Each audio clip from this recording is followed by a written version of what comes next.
I'm Shawn Lim, and I teach literature at Anglo-Chinese School Independent. The word that I've chosen to reflect myself as an English teacher is the word subject. And it's not because I teach a certain subject, but because for me, in my teaching, I aspire for my students to be aware of their subject position in society and consequently in the world.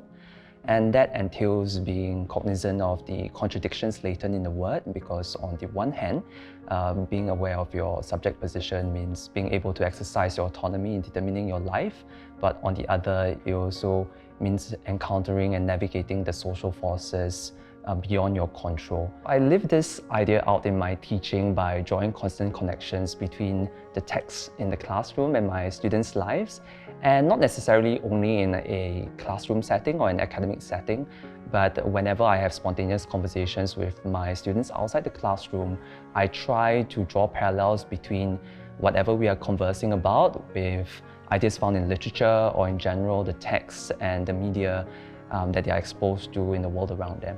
Teaching literature and in general the arts and the humanities become especially worthwhile for me when students come to see its value, and I mean value in the broader sense of the word, beyond any pragmatic measure. For example, very recently, one of my students told me how he teared up listening to music at a concert in a language that he did not understand. And I then told him how I felt that he had come to realize some aesthetic value in the music, aesthetic in the root sense of the word, some form of sensory pricking or wounding beyond any conscious articulation. This award really goes beyond me and the teaching I do in the classroom.